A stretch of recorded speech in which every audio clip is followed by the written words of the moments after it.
Large off all that money that he gets every month. So in that sense, there really wouldn't be a conflict. Just like you would vote on you could really technically vote on a fire. Well, you couldn't because the fire contract impacts retirees, right? Yeah. So in that sense, you couldn't. But if it were a contract or something more driven down to teachers, then Mr. Seabury would have to recuse himself. Otherwise, there's no conflict voting in this particular venue. Any other discussion? I just want to add one comment to all the folks that have spoken tonight. It is very frustrating that we only are allowed to present a block of money. And certainly we've discussed getting greater control over the finances. If the council there were consensus to at least look at that issue, perhaps we can come in with an ad hoc next month to study that. There are cities and towns in Connecticut that have merged the finance departments with the school in the city, and of course they need a few more staff to do it. But the objective would be to cash in on all the economies of scales and really understand where the money's being spent. But if that's something that interests this council, we certainly can look at that over the summer as we move forward. Mr. Seabury. Thank you, Your Honor. I have a question for you, frankly, a clarification on my own part. Motions have been made and seconded on this, and this, when Councilman Riley in the committee meeting moved to adopt the mayor's proposed Board of Education budget with the stipulation that the $500,000 Honeywell leave be paid by the Board of Ed during the 2008-2009 school year. My question, sir, is this. Should this be defeated now, or should we not get a significant number of votes to pass this? Then, if the budget passes, the entire budget passes, can you explain to me what would happen to that lease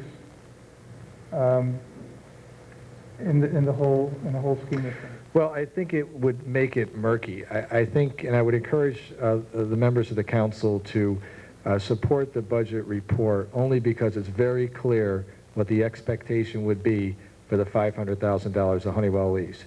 If the report were rejected, for example, tonight, it would be murky as to what would happen with that money. I could very well see them coming in with another request. Doesn't mean we would grant it to them, but they would come in with a request later in the year saying we need an extra $500,000 to pay this. But I think when we talk about making statements, it's not everything we want. It's not perfect, but it certainly sends a message to the Board of Ed and to the superintendent that, look, you're going to have to tighten your belt just as we're tightening our belts over on the city side. And so I think it's a nice way to do that. If you reject the report, it does get a little murky. As Mr. Sinisi has aptly pointed out, somebody's on the hook somewhere for that, and I think there'll be a little bit of argument back and forth with the superintendent and myself. So my preference is that we adopt the report as presented. Okay. My colleagues on the council right here, there's a lot of questions that came up tonight, and I just want to be noted that unless I'm missing somebody, I don't see anybody from the Board of Ed here that could have answered that. Is that correct? I haven't seen anybody. All right, thank you, Mr. Mayor. Duly noted, Mr. Seabury. Any other discussion? Seeing none, then I'll try your minds on adopting the Board of Ed budget. All those in favor of adoption, please signify by saying aye. Aye. All those in the negative, please signify by saying nay. Nay. Could the nays please raise their hand? It would be Mrs. McMahon in the negative, Mr. Perkins in the negative, Mr. Visconti in the negative, Mr. Sinisi in the negative, Mr. Esposito in the negative, Mr. Sadi, Mr. Rotella, Mrs. Diggs, and Mr. Levy. Okay, now can we count them up there, Dot? 9 negative, there being 10 is 19. That'd be 10 yeses, 10-9. So the budget is adopted. No, let me just make a clarification. Thank you, Mr. Rotella. The budget passed 10-9, but we're not having to amend the budget related to the Honeywell lease because I didn't program it there. So we just simply made a statement that it's going to be the Board of Ed's responsibility to pay for the Honeywell lease. So we don't have to meet the 14-vote requirement because there's no line item in the budget that reflects the Honeywell lease. Okay? All right. Just want to make sure we're clear as to what the legislative intent is here. Okay, we have public safety, public works, I believe, next. Public Works. And that would be Mr. Johnson. Thank you, Your Honor. The Public Works Committee meeting was called to order on April 24th, 2008 at 6:06 p.m. by Councilman Johnson, Chair. Committee members, Councilman Jay Nagashat, Councilman Curran, Councilman Calandrino, and Councilman Rotello entered at 6:25 p.m. were also present. Also in attendance were Mayor Mark D. Boughton, David St. Hilaire, Director of Finance, Antonio I. Girola, Director of Public Works, Sandy Moy, Executive Director of Cherrywell Park, Nick Kaplanis, Director of Recreation. Ex officio members, Councilman Cabo, Councilwoman Stanley, Councilman Seabury, Councilman Levy, Councilwoman Diggs, Councilwoman McMahon, Councilman Tykoltz, and members of the public were also present. Councilman Arconti entered at 7:20 p.m. Director of Finance, David St. Hilaire, turned the discussion to the Director of Public Works, Antonio Idarola. Mr. Idarola gave a brief recap of the reorganization of the Public Works Department last year. The Construction Services Division was created to bring outside services in-house. The Public Works Administration was created from employees from other departments. He gave an overview of the soft savings on some of the past year's building projects. Mr. St. Hilaire stated that 2 lead park maintainers have been added and that Public Works bears to a large extent the utility cost increases the city has been experiencing. Public buildings, no discussion. City Hall building, no discussion. Library building, no discussion. Police station building, maintenance of building and structure were discussed. Senior Center building, no discussion. All library building. Heating fuel cost estimates and cleaning services were discussed. Park building, cleaning was discussed. Director of Public Works, positions and salaries were extracted from the highway and engineering departments for the new department. Professional services were discussed. Highway, overtime salaries, leased equipment, curbs and sidewalks, anticipated reduction in state funding, and sidewalk maintenance were discussed. State aid highway project, no discussion. Snow and ice removal. The shortfall carried down from state cuts and magic salt were discussed. Street lighting, maintenance, responses from CLMP regarding repairs and utility costs for street lights were discussed. Park maintenance and forestry, discussion regarding the extraction of the forestry department from park maintenance department. Forestry, establishment of new department. 2 new positions to allow for maintenance of greenways and proportional funding from Parks Maintenance Department were discussed. Public buildings, maintenance and repair. Honeywell contract and systems and outside services were discussed. Equipment maintenance, no discussion. Recycling, solid waster, outside services were discussed. Engineering. The reorganization, engineering positions, and professional services were discussed. Construction services, extraction from positions from other department for a new department was discussed. Sewer fund, indirect revenue was discussed. Water fund, seasonal water usage, water levels, pending orders from DEP, and nitrogen credits were discussed. Recreation department, part-time ranger positions, fee structure, and concession lease at Danbury Town Park were discussed.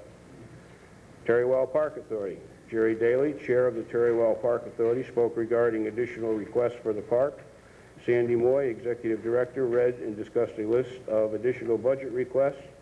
Mayor Boughton indicated that there may be some funding available for only the capital side of the requests. Revenue from the rentals of the facility were discussed. Cultural Commission, no discussion. Lake Kenosha Commission, no discussion. Ives Center for Performing Arts, funding, seasonal programming, outside services, funding for director salary, and transitional costs were discussed. Danbury Museum Authority, transition funds and revenues were discussed. Councilman Calladrino moved to accept the budget as presented, seconded by Shay Nagashath. Motion approved by unanimous vote. Councilman Kern moved to adjourn at 8:15 p.m., second by Councilman Calladrino. Motion approved unanimous vote. Respectfully submitted, James Johnson, Chair. Thank you, Mr. Chairman. What's your pleasure, Council, on Public Works? Mr. Seabury. Thank you, Your Honor. I'd move to accept the recommendation of the committee and to accept the proposed budget. Second. Motion is made and seconded by Mr. Riley. Discussion under Public Works. We'll start with Mr. Sadi. Thank you, Your Honor.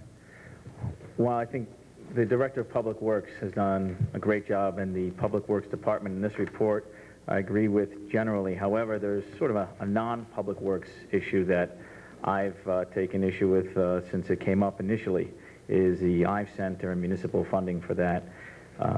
My comments and concerns are well known and on the record before this council and other meetings, and as such I would like to move at this time that we remove the funding for the Ives Center and transfer that to the fund balance. Second. Motion is made and seconded by Mr. Sadi, seconded by Mr. Shinisi, related to the Ives Center Authority to strike their funding and transfer it to fund balance. Discussion of the amendment to the department report. Mr. Shinisi. Again, through the chair. When this was first presented to the council, it was presented as a self-funding entity after the initial funding. It was my understanding that the initial request was for $75,000 to buy the assets and $25,000 as seed money to get the entity on its way, to get it moving. That the new authority was not to assume any of the debt from the old authority, and I think, I'm not sure, but I think some of that debt was maybe could have been paid. But then going forward, that no additional funding was to be made to the authority. Now, I know last budget we gave $50,000 last year, which is $25,000 over what we said we were going to do, and now $80,000 is being funded to pay for a director, the way I read it here. And that's not what the presentation from the prior finance director, Dina DiOrio, presented to us when she gave us this 5-year plan. So I feel as a councilman that I was misled, and I supported the Ives Center 100%. I think it was needed for the city, but you know, some truths are not being known, and I can't support continuously giving money without having some feedback of what's really going on in the Ives Center. It was my understanding that it had a very successful year this past year. So did it make money? Did it lose money? We don't know, but apparently it must have lost money because we're giving additional money to the Ives Center. So I can't support giving $80,000 without having any type of knowledge of what's really going on. So I'm going to have to agree with the amendment and have the $80,000 removed. I mean, at some point in time, they could come back once a formal presentation has been given to this council. Okay, thank you, Mr. Shinisi. Any other discussion related to the Ives Center? Seeing none, then Mr. Cabo, and then Mr. Rotella. Thank you, Your Honor. You know, with all due respect to my colleague, Mr. Chianese, I can't be clear about this, but I do remember there was some discussion at the time when this Ives Authority, the creation of the Ives Authority was presented to us, and I do recall that several times it was mentioned that this was the initial request. There may be a point or time where they may come back and ask or need more money to help get themselves off the ground. And I'm not really sure whether that discussion happened here on the dais or if it happened offline, but I do know that there was discussion, and I was aware that there was a possibility that we were going to need to fund this a few years in to get the authority off the ground. So I will be supporting the budget as presented without the amendment, and I'm hoping that the Ives Authority turn out to be a tremendous asset here to the city, as it already started out with a great year. I'm hoping this year will be even better, and we'll move on from there. Thank you. Thank you, Mr. Cobb. Mr. Rotella, your hand was up. Thanks, Your Honor. Without taking a particular position on the genesis of the Ives Center, or whether 80,000 is appropriate at this time or not, or whether we should have seen this coming, or whether it was presented to us as a possibility or not last year, I would like to know what would happen if we deleted that fund. What would happen to the operation of the Ives Center? Thank you. Thank you, Mr. Rotella. If we delete the funding, frankly, we're just not going to have a season. I mean, that's the bottom line. This is seed money that is used to seed the authority. It's not necessarily the salary of the director. She has a fundraising goal that she has to meet, and this by no means is a very small part of their overall budget. And to editorialize just very quickly, this council gave $75,000 to a film festival for 3 days worth of entertainment without batting an eyelash. We're talking about $80,000 that'll impact, except for Mr. Levy.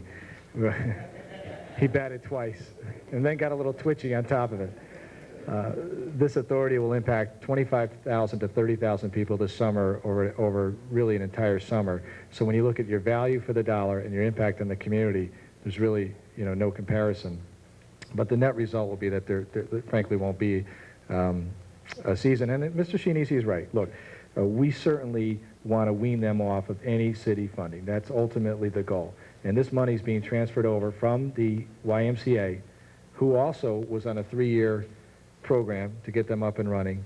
They drop from $180,000 now to $100,000. Actually, there was a change in grant, so they're even a little bit less than that, because we're going to begin to wean them off of their city funding. So that's really ultimately the goal of what we're trying to do. So there's not a net impact, an increase to the budget from last year on this. But basically, that's going to be the result. Further discussion. Seeing no other discussion, I will try your minds on the amendment. All those in favor of stripping the Ives Authority of their $80,000? I got to say what it is. And kick the puppy and don't walk the, never mind. Don't walk anybody across the street. I'm sorry, Councilman, that was wrong. All those in favor of the amendment of defunding the Ives Authority, please signify by saying aye. Aye. Okay, that's Mr. Shinisi and Mr. Sadi are in favor, and Mr. Visconti, that's 3, and opposed to beating up puppies and taking the Ives Authority money away, signify by saying nay. All right, that would be the balance, I think. Any abstentions? Okay. I'm sorry. Further discussion under Public Works. Mr. Shinisi. Thank you again, through the chair.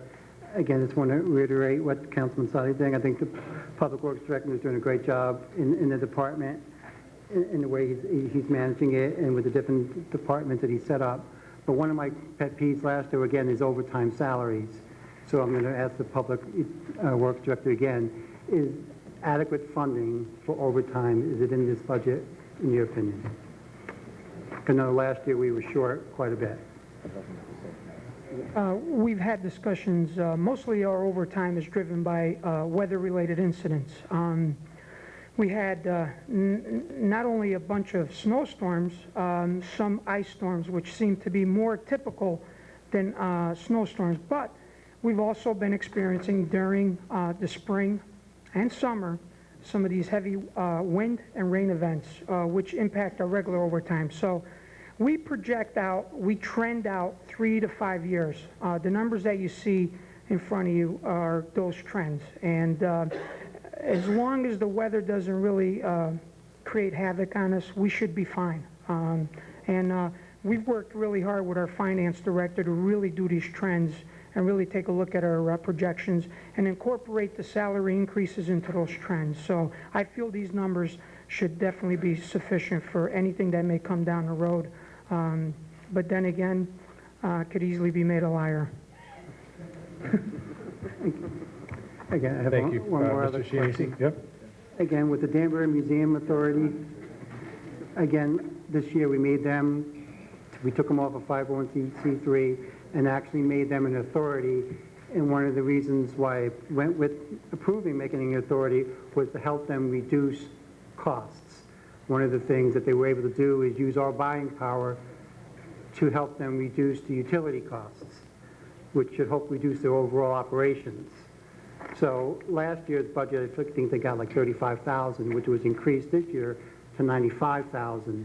So that was a substantial increase.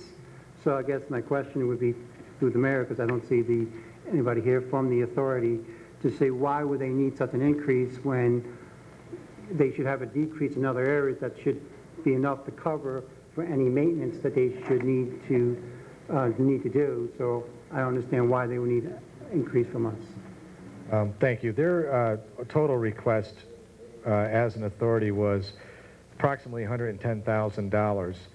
I reduced them with the assumption of some savings in some of those areas that you pointed to, $95,000. They do a significant amount of fundraising also on their own. Their budget is not $95,000.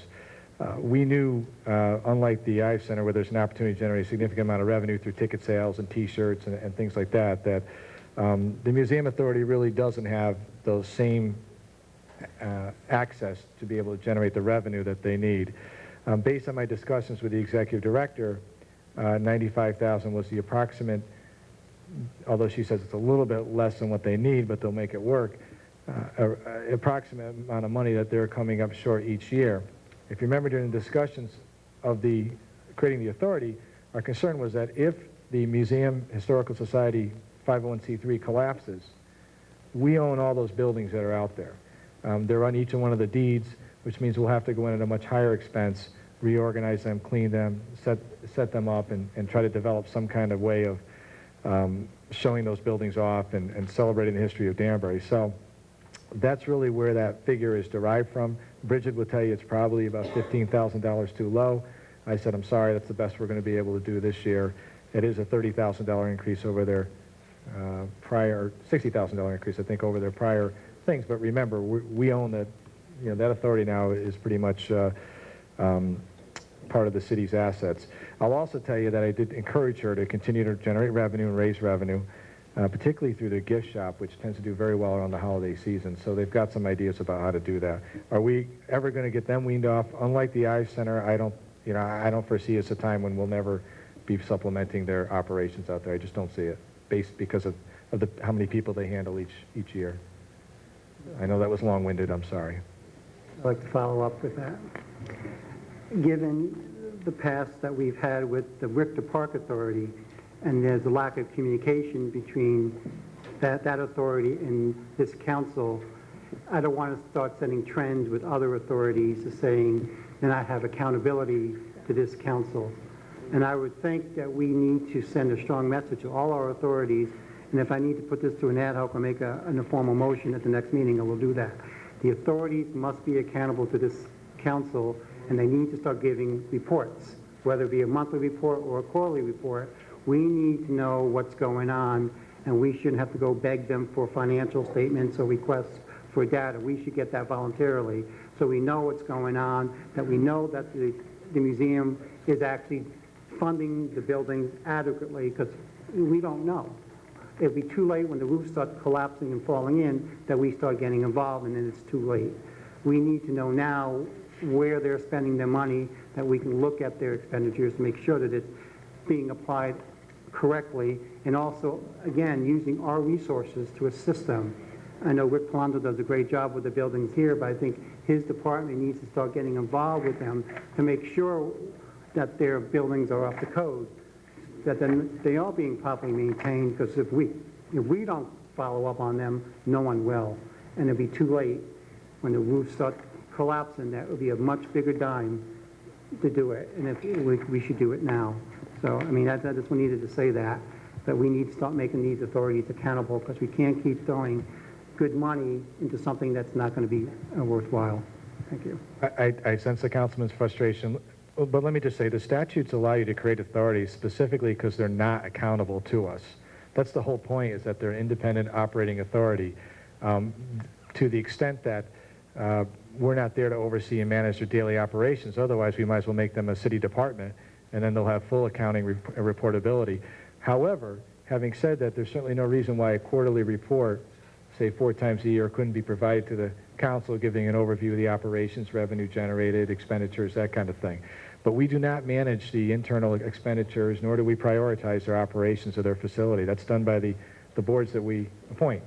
Certainly I think we can strike a balance there to give a little more feedback to the council, particularly when we're funding them, to give them some feedback about how money's spent, where it's spent, maybe on a quarterly basis. I'll talk to the executive directors about doing that, and we'll include that either in a mailer or just in your council packet once a quarter. We can do that for you.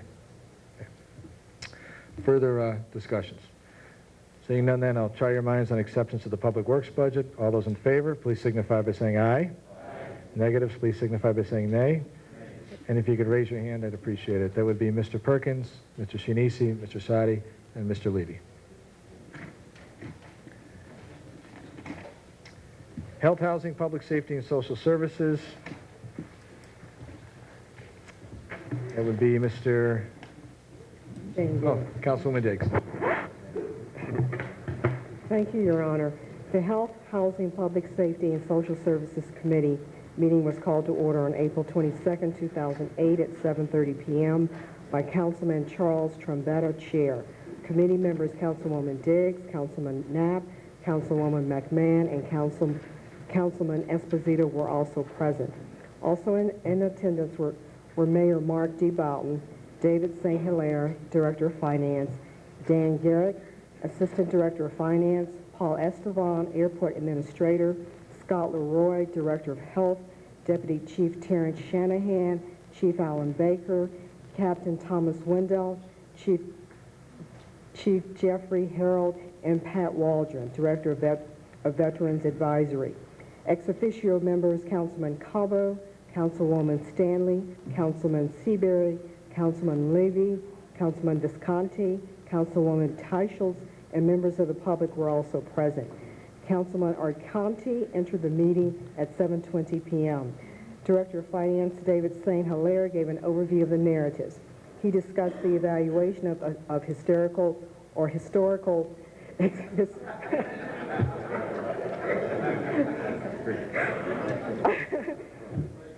Sorry about that. David St. Hilaire gave an overview of the narratives. He discussed the evaluation of historical expenses and his goal to obtain tight control of overtime expenses. Police Department. The proposed budget was reviewed. Special services, leased equipment, new vehicle leases, the Public Safety Board, workers' comp were also discussed. Assistant Finance Director Dan Garrett provided some clarifications to the workers' comp, stating that a safety and health awareness programs have been established in an attempt to reduce claims. Chief Baker thanked the Common Council for their generosity to the Police Department. He also thanked the Mayor for initiating the construction project for the new police station. Animal Control, no discussion. Fire Department, the proposed budget was reviewed. Overtime, training courses, training requirements, professional services, leased equipment, maintaining building structures, Engine 24, clothing and dry goods, grants, communication equipment, public safety, equipment, and Worcester and Citizens Host companies were also discussed. Chief Harold discussed his commitment, maintain quality of service while reducing expenses. Building inspector, no discussion. Department of Civil Preparedness, no discussion. Department of Consumer Protection, no discussion. Unified Neighborhood Inspection Team, no discussion. Health, Housing, and Welfare, no discussion. Veterans Advisory Center, flag purchases and caseload were discussed. Commission on Aging, no discussion. Elderly Transportation, no discussion. Ambulance, no discussion. Councilman Knapp moved to accept the budget as presented. Second by Councilwoman McMahon. Motion passed by unanimous vote. Councilman Knapp moved to adjourn at 7:31 p.m. Second by Councilwoman McMahon. Motion passed by unanimous vote. Respectfully submitted, Dorothy Goya Stanley, Recording Secretary. Thank you, Councilwoman. What's your pleasure, Councilwoman Teichels? Thank you, Your Honor. I'd like to make a motion to receive the report and accept the budget as presented. Motion made and seconded by Mr. Johnson discussion under health, housing, welfare, public safety. Any discussion? Nobody wants to bother the chief tonight, huh? Okay. Seeing none then, I'll try your minds on acceptance of the report. All those in favor, please signify by saying aye. Aye. Any opposition? Mr. Levy, Mr. Rotella, and Mr. Perkins in the negative. Got that down? I'm trying to stay consistent. You're doing well. Grant agencies, chaired by Mr. Riley. Your Honor, if you would forgive me, I have a wicked back problem. No, seriously, it's a little back problem. Sounds like a workman's comp claim to me, but go ahead, Mr. Riley. Feel free. Your Honor, it was all those 33, 34 years bending over the desk with the little Tough kid. job. Been there, done that. Okay. Here we go. It's a long one. The April 23rd, 2008 meeting of the Common Council Ad Hoc Committee for Grant Agencies was called to order by Chairman Robert Riley at 7:30 p.m. Present were committee members Joe Cabo, Ben Chinese, Jack Knapp Jr., Robert Riley, and Greg Seaberg. Also present were Finance Director David St. Hilaire, Assistant Finance Director Daniel Garrick, and Common Council members Robert O'Conti, Mike Caladrino, Jane Diggs, Louise McMahon, Paul Rotella, Colleen Stanley, and Mary Teichholz. Chairman Riley said that they would review the agency's requests in alphabetical order.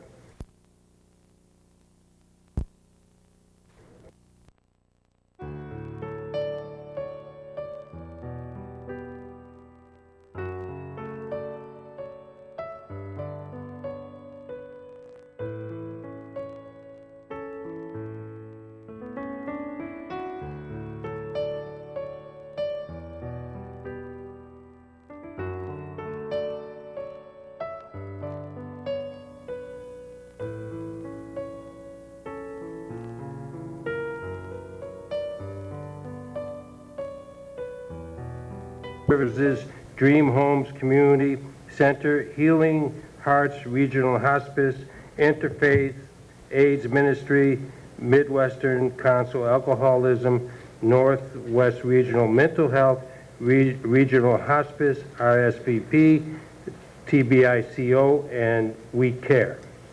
ARC. Reverend P.J. Leopold complained that she was surprised that they were denied the 22% increase that they had requested.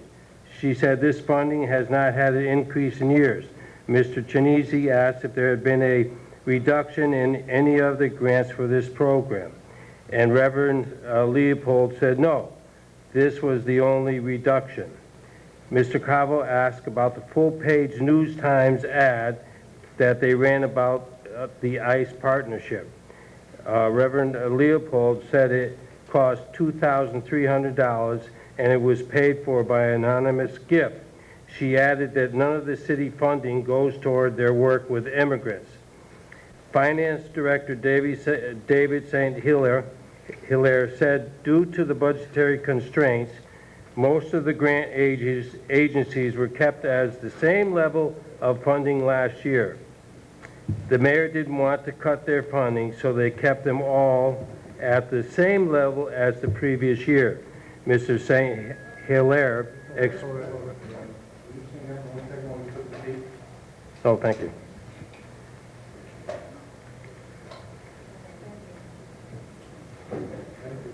Good?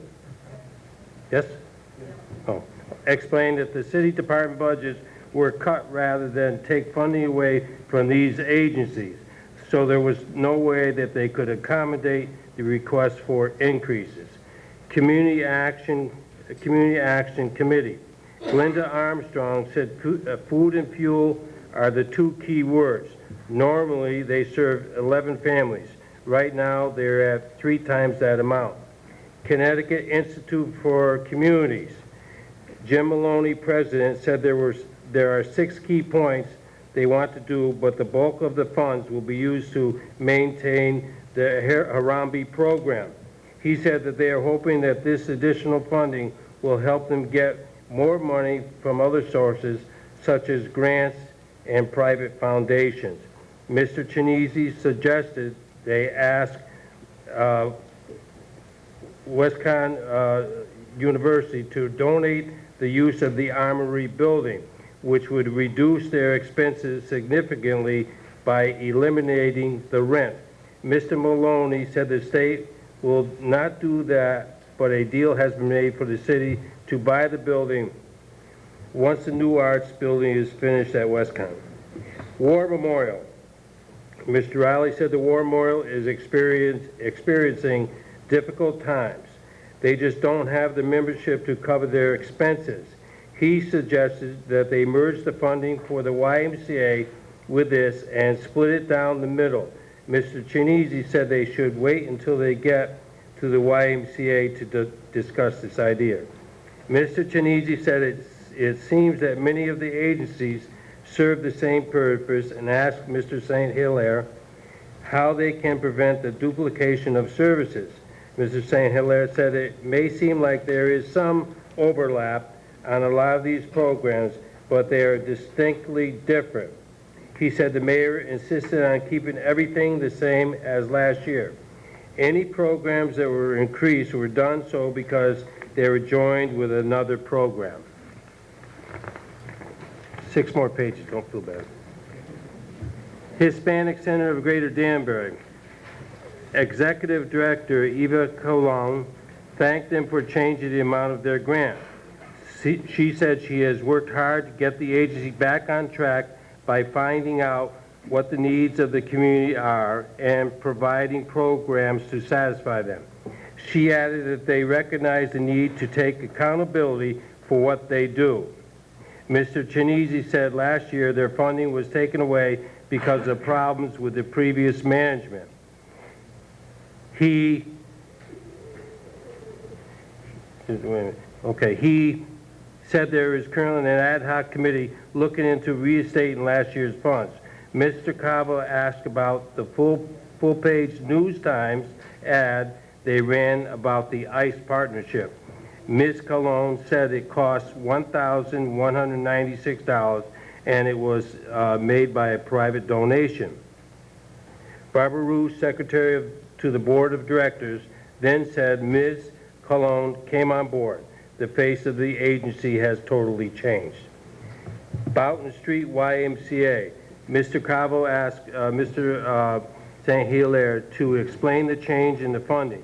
Mr. St. Hilaire said a few years ago the city stepped in when the YMCA needed major repairs.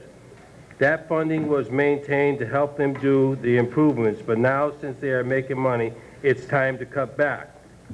These extra funds were split between the Connecticut Institute for Communities and the Scott Phantom Museum, which will no longer be a grant agency. The museum will be run by an authority which is funded in a different manner than the grants are.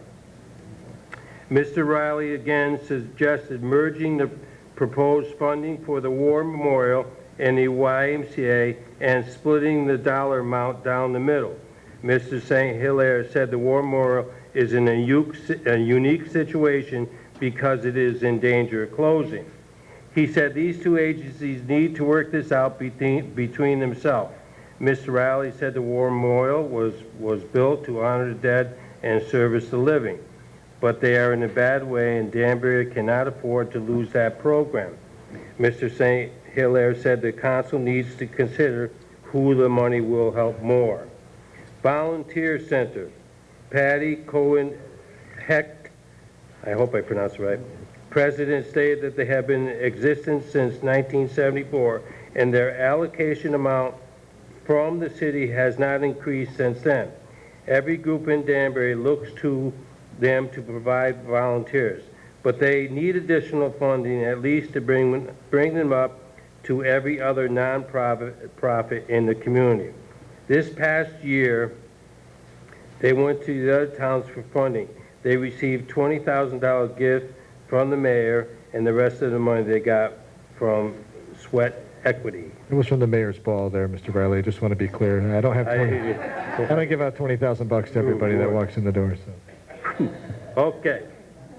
Mr. Riley thanked everyone for coming and said that they would consider all that had been said. At this point, Valerie Ventura Asadi of Family and Children Aid Harmony House came forward and asked to speak. She said due to restructuring, they had missed the deadline and they were hoping that the council would still consider the funding with them at the same amount in the past year. Mr. St. Hilaire said the reality is that this budget is very tight and the board needs to focus on the essentials. Mr. Cabo said even in better times, these agencies had to take cuts. He added that the taxpayers have let the council know that they want the money to stop going out. He encouraged all the agencies to go out and find other sources of funding in addition to the city. Mr. Riley reiterated his suggestion about merging the funds from the War Memorial and the YMCA. He also mentioned the reinstatement of the 7-8 funds for the Hispanic Center. He also suggested giving the Volunteer Center additional funding.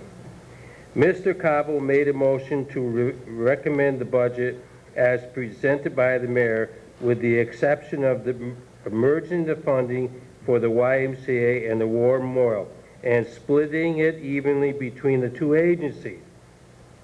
He added that he does not think they should do anything regarding the reinstatement of the Hispanic Center's 7-8 funding, and they should let the ad hoc committee handle that issue. This motion was seconded by Mr. Seabury. Mr. Knapp asked about the ad hoc committee, and Mr. Cabo said it was formed to find out the specific objectives of the agency, and that information has not been provided. He added that they deserve to have that information before deciding on giving money back. Mr. Cabo said he had not heard from the mayor on this issue. Mr. Chinese made a motion to merge the funding for the YMCA and War Memorial, but reduce the amount they should get, that they each get, and use the difference for some of the other agencies, including Family and Children's Services. Mr. Cabo said he appreciates the suggestion, but finds it difficult to support it. He said his suggestion about the YMCA War Memorial situation was because they are similar agencies that do the same thing. He then said he would prefer to leave everyone flat funded as proposed by the mayor. Mr. Seabury said he agreed with Mr. Cabo. Mr. Chinese withdrew his motion to amend Mr. Cabo's motion since there was no second. Chairman Riley called for a vote on Mr. Cabo's motion and was passed with 4 votes. Mr. Chinese abstained from the vote. At 9:43 p.m., Mr. Seabury made a motion to adjourn, and Mr. Knapp seconded the motion. It was carried unanimously. Thank you. Thank you, Mr. Riley. What's your pleasure, Council, Mr. Calvo? Thank you, Your Honor. At this time, I'd like to make a motion that we receive the communication and accept the committee's report as presented. It's been made and seconded by Mr. Knapp. Discussion under this department report. Mrs. Diggs. I have some written comments, so please bear with me on this issue. I'll be voting against the grant agency's budget because it does not include funding for the Hispanic Center.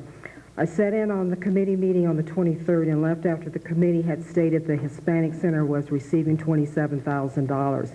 However, learned the following morning after reading in the News Times that it was voted upon not to fund the Hispanic Center any amount because an ad hoc committee was supposed to have met to handle the issue of their funding. There were 24 agencies requesting funding.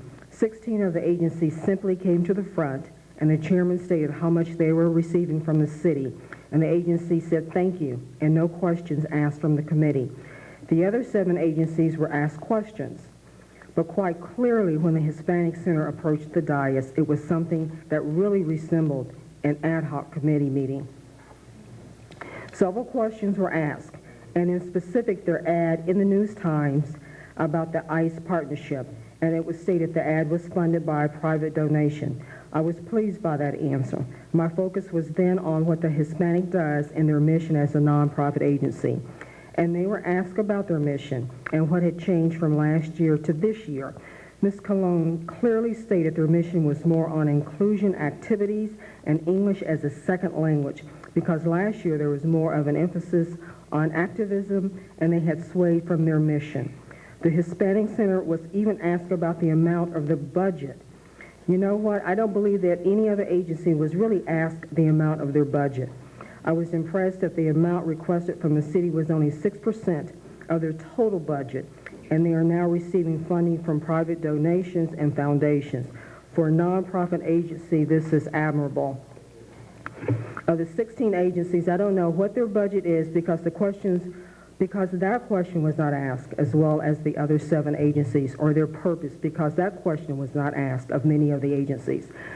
So what more questions can be asked of the Hispanic Center? All the questions were asked on April 23rd.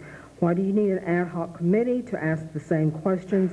The executive director, as well as the chairman of the board, stood in front of the dais and at the microphone and asked the committee if they had additional questions, and they said no. And the committee thanked them, which included the chair, Bob Rowley, the president of our Common Council, Joe Calvo, and the majority leader, Greg Seabury, and Jack Knapp. Personally, I feel the Hispanic Center has clearly had their ad hoc committee, and I honestly applaud their efforts in turning around their goals in 1 year. I want to make the motion to amend the grant agency's funding to include the Hispanic Center in the amount of $27,000, and now to convene an ad hoc committee meeting to determine their funding. Motion made and seconded by Mr. Chianese. Discussion related to adding $27,000 back into the Hispanic Center budget as the amendment. Mr. Visconti. Thank you, Your Honor. I'll be brief, short to the point, no pun intended. Not on your birthday. I have mind this, the committee that was formed in January, I believe is when the ad hoc committee was formed, and we since have not been able to meet for whatever reason may be. And I think it's important that we do meet and come back with some kind of report to the committee as a whole. If I could just interject there, that ad hoc committee is for this fiscal year, not next fiscal year. So just so we understand the distinction. Okay. Just so we're clear. My mistake then. No problem. Further discussion, Mr. Riley. Thank you, Your Honor. Through the chair, I think we might ask the director to come before, so I might ask this question. Sure. Ms. Cologne?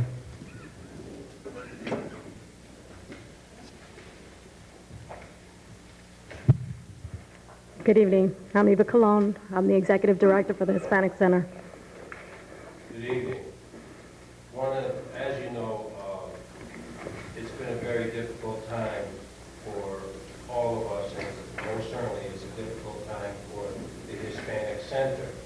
And I was the chair of the committee that held back funds last year because of the situation of getting involved with things that maybe we should not have done. Okay? I realize that at this time that the Hispanic Center has turned around, they're doing what they're supposed to do, and if you would be so kind, could you elaborate for the council and the mayor what is going on now different than what it was, let's say, a year ago? Thank you very much. Sure. I'd like to say, first of all, that I've been on staff with the Hispanic Center for the past 7 months, and during my time there, the board has worked really, really hard at looking at their mission and revising it. And with that, I've also worked with them in realigning our programs to address the mission. And with that, there are 4 specific pillars that the agency is looking at and focusing on. The first is our ESL and acculturation program, which speaks to, again, acculturating folks in the community who are monolingual to become bilingual, if you will, and to acculturate into our society and our norms. Secondly, our focus is health, is on education, prevention, We have programs on breast cancer awareness specific to the Latinas in the community. We have worked with the AIDS community. We have several programs that really speak to the Hispanic community and addresses the prevention issues that we want them to take care, self-care, and all that. The next issue that we look at is advocacy. And advocacy is, we do several types of advocacy. There's advocacy, as we call the small A, where we do every day with our clients who walk in the door. We advocate on multiple levels for them, receiving services, referring them, and whatnot. And then we look at the bigger A, which we call the big advocacy. And that advocacy is around universal health care, making sure that all our people that we serve are receiving adequate services and care. And our legal piece. And our legal piece is more around connecting them and referring them to services such as a small claims court, how to fill out a lease, what does a lease mean, what are the ramifications after signing a lease. That sort of education is what we do in our legal component. And those are the 4 specific pillars of our mission today as I stand here before you. Thank you, Mr. Riley. Any further questions for Ms. Colon? Thank you very much. Thank you. Further discussion related to Mrs. Diggs' amendment. Mrs. Stanley. Thank you very much. Just a really quick question. You mentioned that you help provide questions for health, and do you provide those services to other people other than Hispanics? We don't turn anyone away. Anyone who walks through the doors of the Hispanic Center are served, and our health services are predominantly a referral service. So when folks come through the door and they have an issue with a bill, say, for example, at the hospital, how do I navigate that system? How do I get on a pay system? What programs are available that would help me pay for that bill? So we will walk them through that process. We will help them write letters, letters of support in terms of their budget. This is their income. Here's the verification, and how can we get, this person paying their bill? So there are more referrals. What we do is referral. Okay, and just to follow up, and what would you think the percentage of other people other than Hispanics coming in and asking for services? We do the Hispanic and Latino community. So I would say that 98% of the people who work in are Latino and Hispanic, and the other 2% would be bilingual individuals. Thank you. You're welcome. Thank you, Mrs. Stanley. Any further discussion related around the amendment now? Mr. Shanisi. Thank you, Your Honor. As you know, I was on this committee, and I did make the motion to fund the Hispanic Center back then. Of course, it wasn't seconded by my esteemed colleagues. But what I said at that meeting, and I'm going to say here tonight, that I was in favor of funding the Hispanic Center, but I was not in favor of funding the Hispanic Center twice. Even though there's an ad hoc that's for this year's budget, but I was not in favor of doing funding for this year's budget of $27,000, and also approving funding for next year's budget for, according to the motion, $27,000. So while I'm in favor of this motion this evening of $27,000, when that ad hoc finally does meet, I will not be in favor of voting for the $27,000 for this year's budget. So you're not kind of like double dipping in a way of getting $52,000 from the city within a short period of time. So I just want to make sure that would be my feelings on this subject. It's unfortunate that the request came so late in our budget year that it's kind of lumping 2 requests together. But again, we were in a financial difficulty throughout our budget, and it'd be very difficult to fund twice the amount of money. So I just want to make that for the record. I will be in favor of funding this request this evening. Thank you, Mr. Shanisi. Further discussion. Mr. Sadi. Thank you, Your Honor. Not a question through the chair, but a comment. I think that the issues brought before us in the last 15 or 20 minutes on the grant agencies underscores the need for revamping as you propose in item 6. This is an issue that has come up under previous councils, previous mayors. We thought that separating out the issue into a separate ad hoc might address it. I think clearly that hasn't been the case. And so it obviously underscores a need for item 6 to move forward with regard to redesigning the grant agency system. With that, for reasons of conflict of interest, I'll be abstaining both for any amendments on this on this particular budget report as well as the overall budget report with regard to grant agencies. Thank you. I just want to add that the separate committee has only further complicated our efforts here, so I think it's high time we revamp this whole process. With all due respect to Ms. Colon, really has nothing to do with the amendment, but I think your point on, Mr. Sadi, with that discussion. Further discussion on the amendment, Mr. Riley. Thank you, Your Honor. I would just like to as my peers begin to look at this and decide what they want to do, I would just like to pass on to you, if I might take liberties. I realize church and state, a separation of the powers, but if you'd be so kind, I'd like to just read a very short from Paul, Gospel of Paul, and I think it targets right into the whole thing tonight. It's a very short quote. Care for the needy, comfort the distressed, befriend the rejected, do all these things, and God will be pleased. So as you ponder your vote, think about that, because that's the word of the Lord, and as he sees how we should act. Thank you. Okay, Mr. Riley, any further discussion about we're on the amendment? Mr. Cava. Thank you, Your Honor. I'd like to just thank Ms. Colon for coming tonight again, as she did on the budget ad hoc committee evening. What I'm talking about here, and what I mentioned the night of the budget ad hoc committee, is to do with process. It's process. This was sent last January to an ad hoc committee to determine whether or not the funding should be restored to the Hispanic Center because of the turmoil that was going on inside their organization at the time we were deliberating our budget for the 07-08 year. The ad hoc committee was formed and has not met. And I, for one, the night of the the budget committee meeting, was not prepared to ask questions to the Hispanic Center specifically related to what I have planned to do in the ad hoc committee meeting.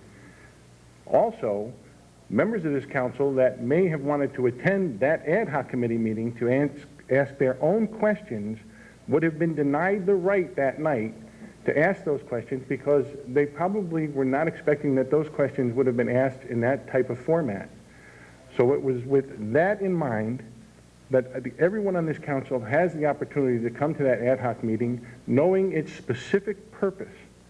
And I want that process to be followed. And that's what I'm asking for, and that's what I'm asking of this council tonight, is respect the process. We have an ad hoc committee formed.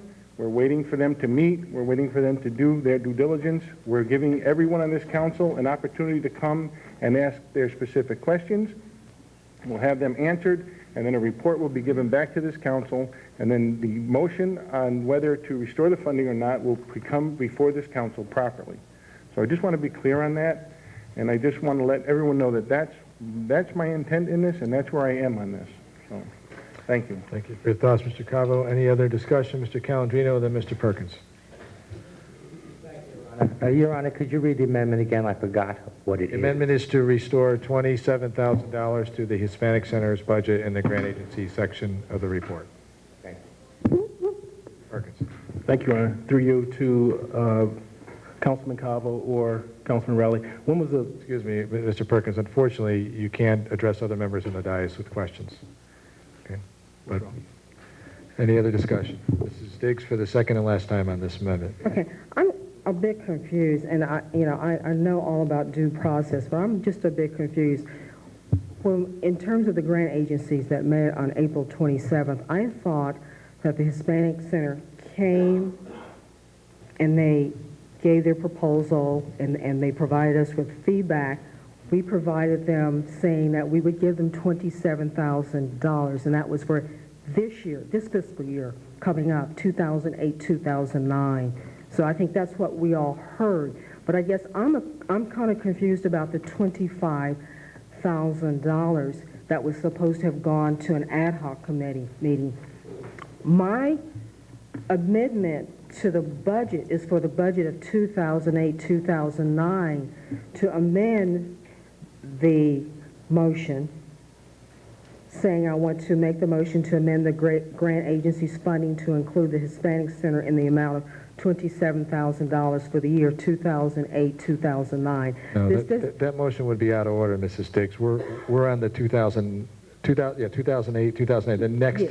budget year, But correct? I guess... Right, that's correct. All You're right. right. My question, though, Mr. Mayor, is the $25,000. It was my understanding that it was really just a moot point, that the $27,000 was going to be given to the Hispanic Center. The $25,000 was for last year, and because the ad hoc committee didn't meet, I guess it got kind of convoluted. So I guess we're dealing with two different figures here. Are we giving them $25,000 plus the $27,000? Because in my mind, we were only giving them the $27,000 for this upcoming fiscal year. Okay, let me... That was my understanding. I don't know what anybody else's All understanding. right, let me just take just a quick history step back on how we got where we are. And this is really without any swaying one way or another on the question before us, with the indulgence of the council. In 2000, the last budget cycle, the 07-08 budget, which is the current fiscal year that we're in right now, we had a grant agency review committee after a lot of discussion with all the members of the council, Republicans and Democrats alike, wanted more oversight, so we created a separate part of the budget. At that meeting, representative of the Hispanic Center came and said, look, we're having some challenges right now. At this time, our recommendation is you not fund us.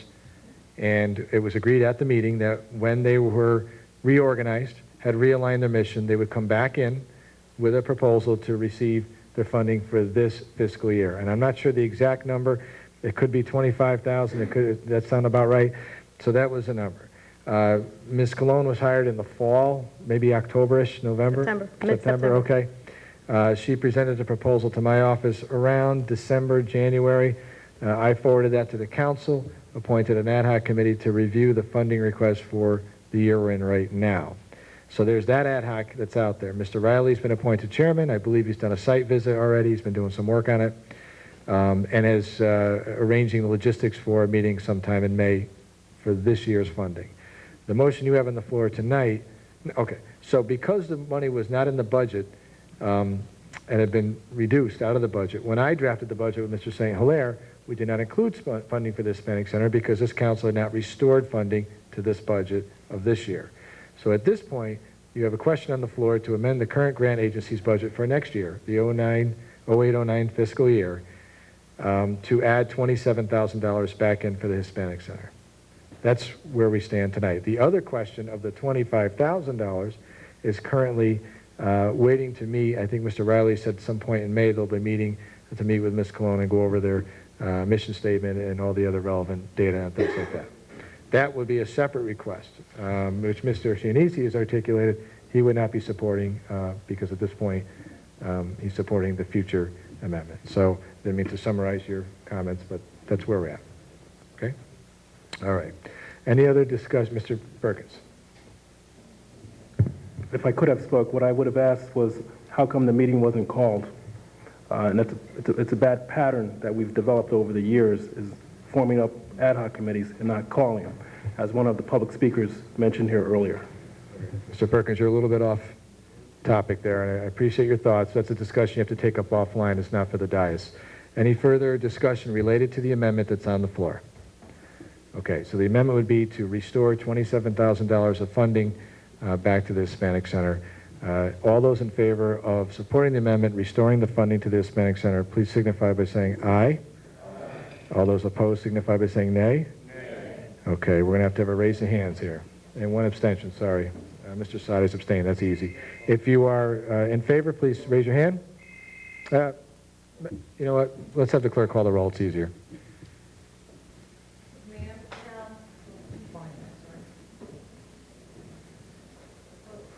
Okay. Madam Clerk? McMahon.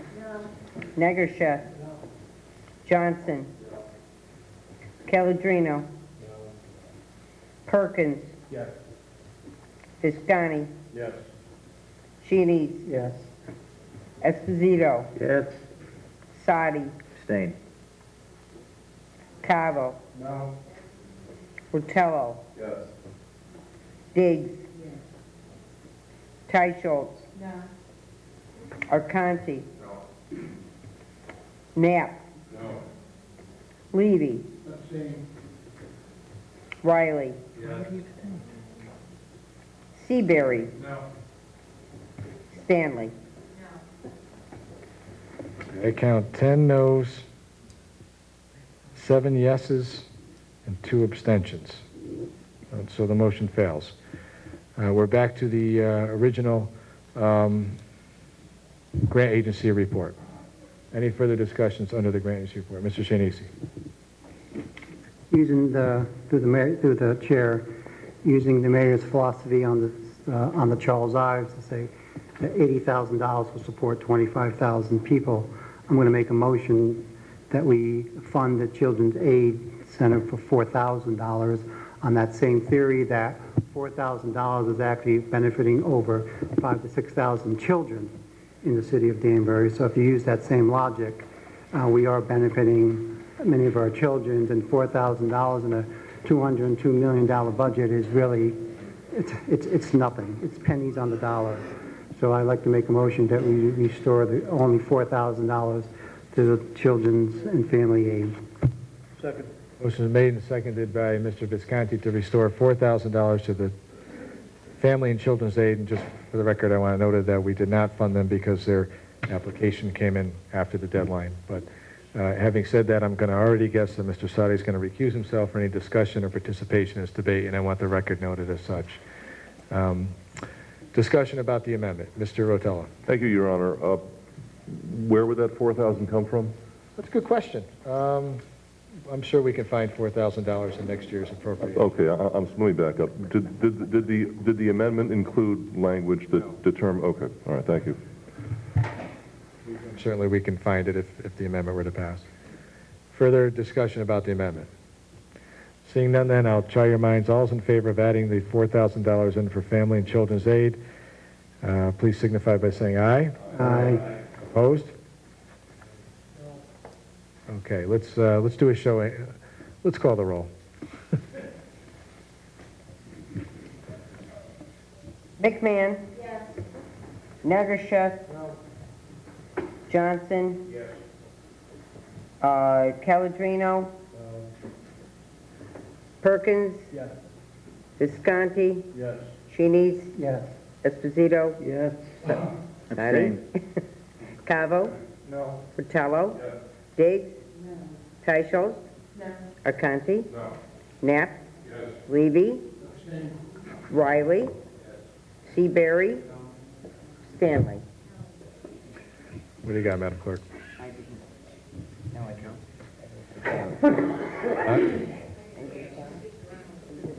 Hold on, I got it. 9. There'd be 9 in the affirmative. 2 abstentions. That would make 11. 8. There's 8, so that would make 8 negative.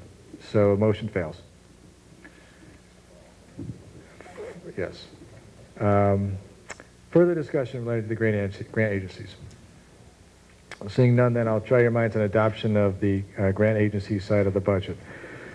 All those in favor, please signify by saying aye. Aye. All opposed, signify by saying nay. Nay. With the negatives, please raise your hand. Mr. Perkins, Mr. Shanisi, Mrs. Diggs, Mr. Riley, Mr. Levy. 1 abstention. Just for the record, then, the report is adopted, but the budget is not amended to reflect those changes made to the War Memorial and the YMCA, because we did not meet the 14-vote threshold for changing the budget. Certainly somebody's welcome to change their vote if they want to, if they're really passionate about making that change. Otherwise, the grant agencies will stay as proposed by the mayor. Just want to give you that opportunity. Okay? Seeing none then, we'll move back on to the, that concludes our reports. We'll move on to the main motion. At this time, I'm going to ask Mr. Cavo has made a motion to adopt the budget, seconded by Mr. Seabury. I'm just going to ask the clerk to read the resolution into the record, setting the mill rate.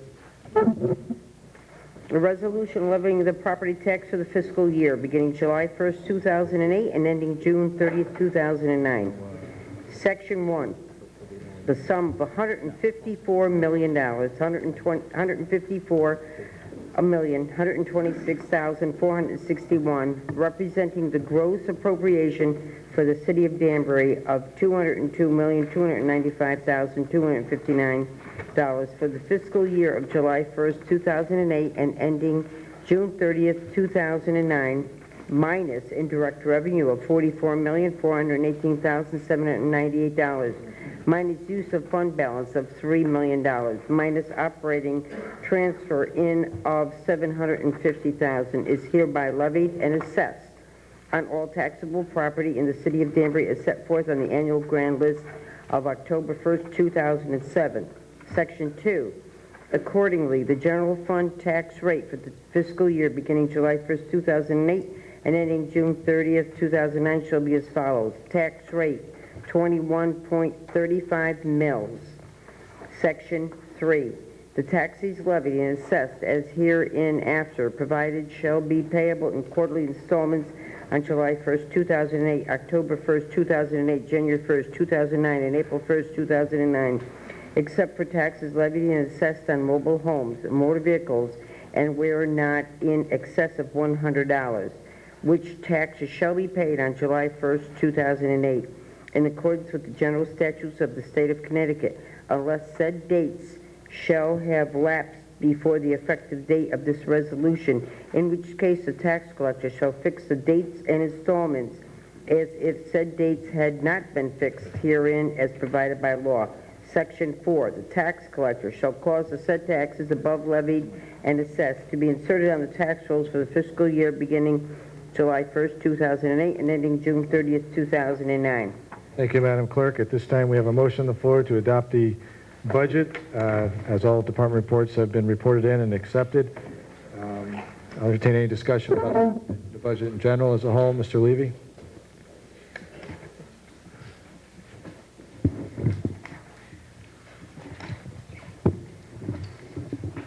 Thank you, Your Honor. First, let me start by saying the budget review process is one of the most important jobs that the Common Council is entrusted to do for the people of Danbury. And I, like all of you, I take this extremely seriously, and you've heard me this evening vote against many of the portions of the budget because it's more that each area of the budget certainly can be justified by department heads, but it's a general overview of the budget that is disappointing to me. The portions of the budget that we didn't talk about tonight, and I was somewhat surprised, was the $2.5 million that the mayor wants to borrow for public improvements. Mr. Levy. That type of borrowing seems to be... Excuse me, Mr. Levy. We're not discussing borrowing tonight. You'll have your crack at it next month. Please keep your Certainly, comments. I don't expect to talk about that in detail, but I just passed over the fact that I was surprised that I didn't see it. This is tied to a limitless direction of borrowing in this budget. The concerns I have outlined in the mayor's overview of this budget, I quote, "The city will continue to increase its outstanding debt over the next 6 years to adequately finance all the projects, including the current and recently approved bond issues. Outstanding debt is projected to peak around 2011 and 2012 at $133 million. When all of the debt has been issued, we will start to see a decline of $7.3 million in the year 2017 and 2018 as the debt is paid down." The mayor also said he intends to continue with an aggressive capital plan. This is just a verbal code for saying, I want to continue to borrow, spend money that will be paid for by someone else in the future.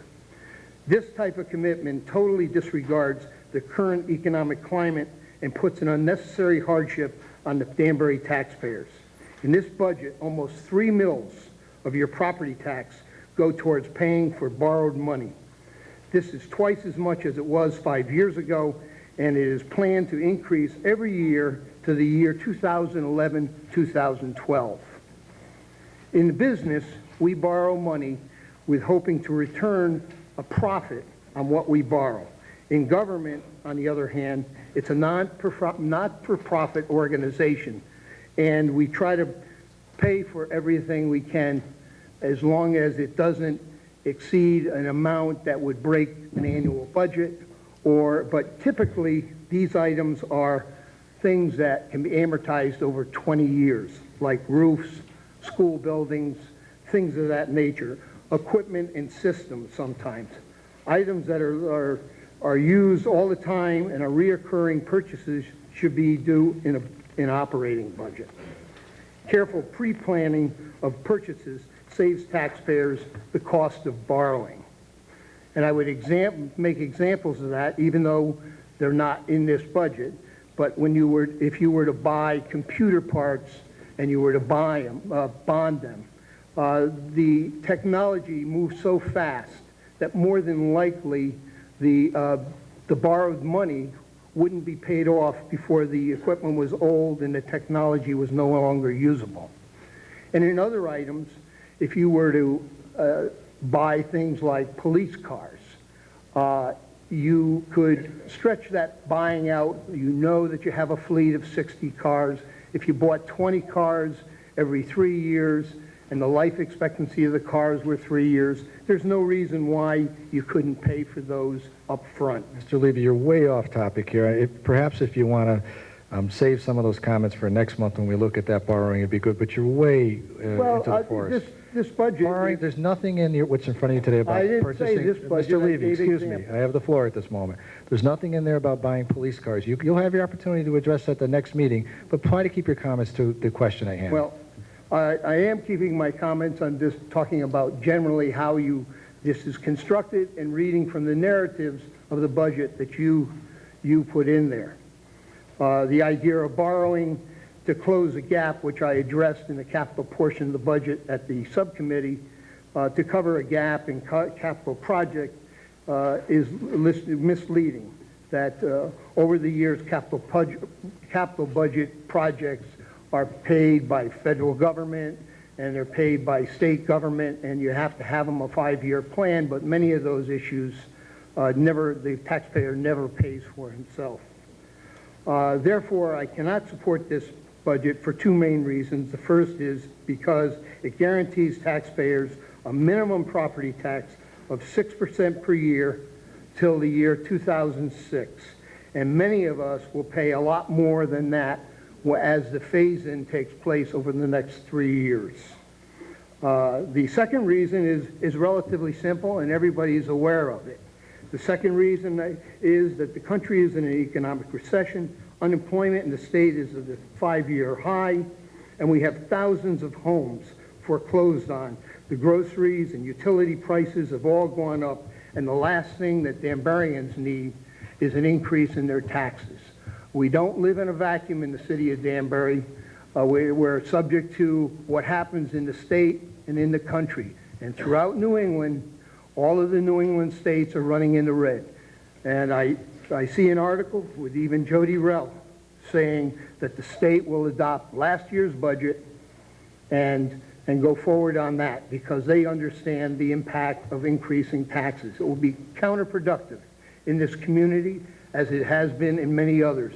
So I will be voting against this, and I think I owe it to the taxpayers to do that. Thank you. Further discussion related to the budget. Mr. Perkins. And Mr. Carpo. Thank you, Your Honor. It's all been said. Increased gasoline prices, increased food costs, our standard of living, for the most part, is starting to go down. We should really be curtailing our spending, not increasing our taxes by 6%. I don't know of anyone who gets a 6% salary increase, well, except some of our select department heads.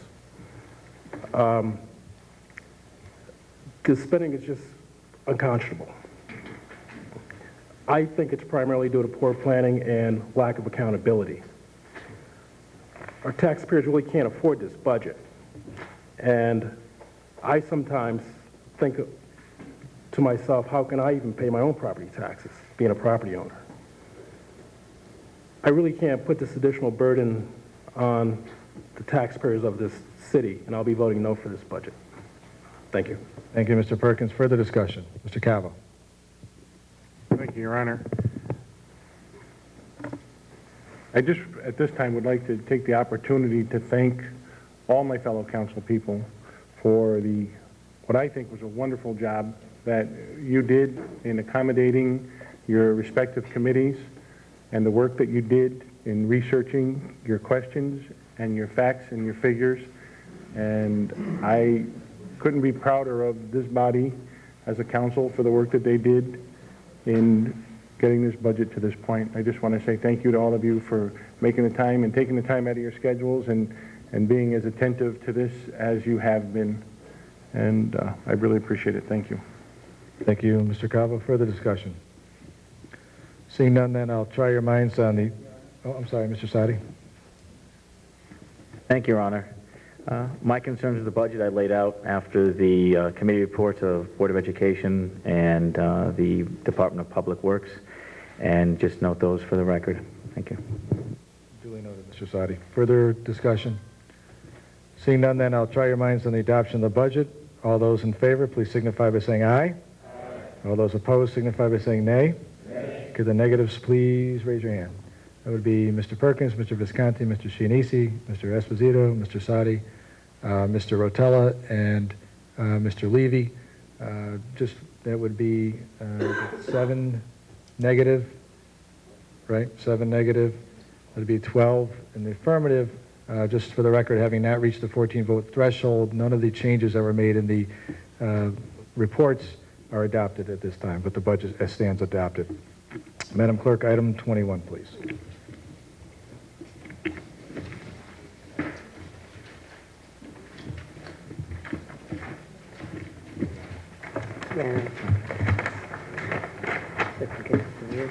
Resolution, phase-in of October 1st, 2007 assessment.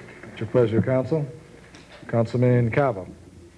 Thank you, Your Honor. At this time, I'd like to make a motion that we receive the communication and adopt the resolution which would give the city of Danbury its ability to exercise the option to allow the gradual increase of the assessed values, property values, according to section 12-62 of the Connecticut General Statute. Second. Motion made and seconded by Mr. Chianese. Under discussion regarding the phase-in.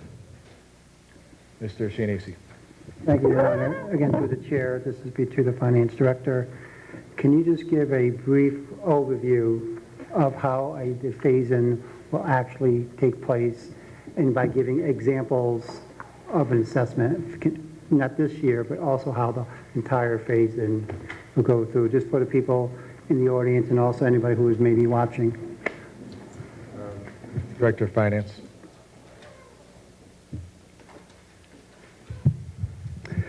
The phase-in will occur very similarly to the way it occurred the last time the reval took place. If, for example, you had a property that the fair market value was $100, per state statute, that is going to be assessed at $70.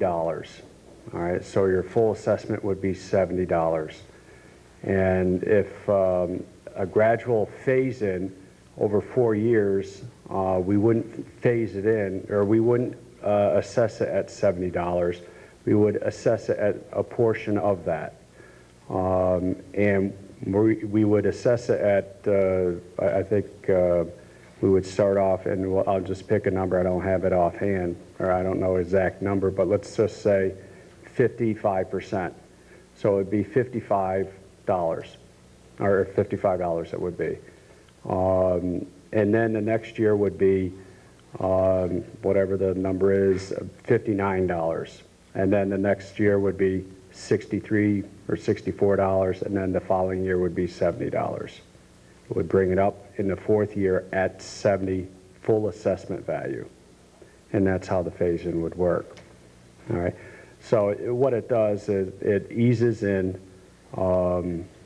just the the full value. Okay? Does that answer your question? Thank you, Mr. St. Hilaire. Any other discussion regarding the phasing? Seeing none, then I'll try your minds on adopting the phase-in. All those in favor, please signify by saying aye. Aye. Any opposition? Phase-in passes unanimously. 22 through 24 are consent. Madam Clerk, item 25, please. Resolution FEMA Fire Department Grant. To Honorable Mark D. Boughton, via the Common Council, from David St. Hilaire, Director of Finance. Attached for your review is a resolution that will allow the City of Danbury Fire Department to apply for and accept funding from Federal Emergency Management Agency, which is FEMA, for the purchase of equipment and implementation of a wellness and a physical fitness program. The federal funding for this grant will be $462,432, with the city contributing an additional $115,608 as per grant guidelines. The Common Council is respectfully requested to consider this resolution at its next meeting. Respectfully considered. Thank you, Madam Clerk. What's your pleasure, Council? Councilman Johnson? Thank you, Your Honor. Move to receive the communication and adopt the resolution. Second. Motion made and seconded by Councilman Negasheth. Any discussion about the FEMA grant? Seeing none, then I'll try your minds. All those in favor, please signify by saying aye. Aye. Opposed, signify by saying nay. Ayes have it. Motion carries unanimously. Madam Clerk, Mr. President, department reports. Thank you, Your Honor. At this time, I'd like to make a motion that we waive the reading of the departmental reports, as all members have copies, and copies are on file in the city clerk's office. Motion made and seconded by Mr. Perkins to waive the reading of the reports. As all members have a copy, any discussion under department reports? Seeing none, then I'll try your minds. All those in favor of department reports, please. Oh, Mr. Shinisi. You have the floor. Through the chair, the Chief Baker. Can't let him sit back there all comfortable. Chief?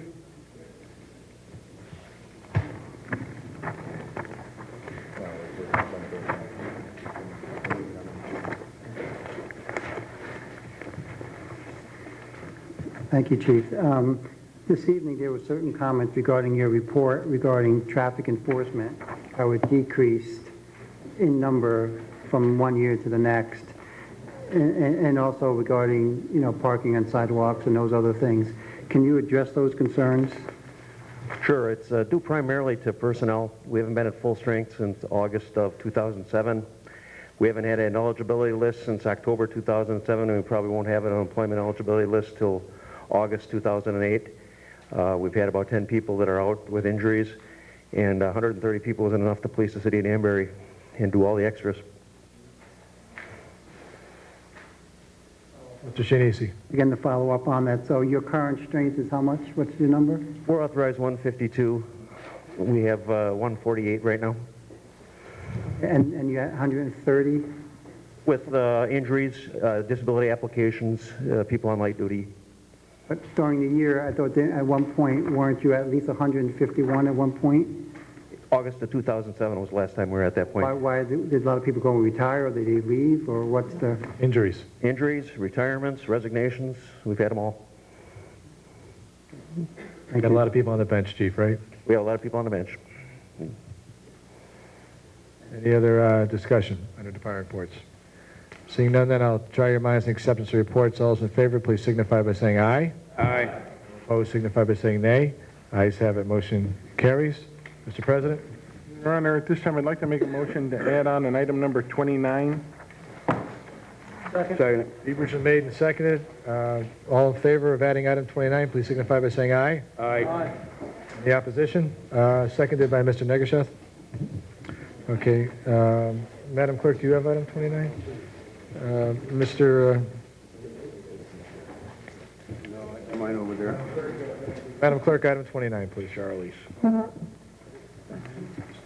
Communication. Okay, it's a communication from Scott Ferguson, tax collector, regarding Beaver Street Apartment Cooperative, abatement from the state of Connecticut. Please find attached a resolution regarding the state of Connecticut real estate tax abatement for the Beaver Street Apartments Cooperative Incorporated. This is project number 0718440883, and the abatement will be in the amount not to exceed $15,000. The abatement is subject to state approval of funds for fiscal year 2007-2008. The original application is on file for signature by the mayor upon acceptance of the resolution. Thank you for your attention to this matter. Respectfully submitted, Scott M. Ferguson, Tax Clerk for the City of Danbury. Thank you, Madam Clerk. What's your pleasure, council? Ms. Steischultz. Thank you, Your Honor. I'd like to make a motion to receive the communication and adopt the resolution. Second. So made and seconded by Mr. Visconti. Is that Mr. Johnson? Okay. Any discussion about the resolution? Seeing none, then I'll try your minds on adoption. All those in favor, please signify by saying aye. Aye. Opposed? Ayes have it. Motion carries unanimously. At this time, I'll extend all committees and look for a motion to adjourn. Made by Mr. Rotella, seconded by Mr. Sadi. All in favor of adjournment signify by saying aye. Aye.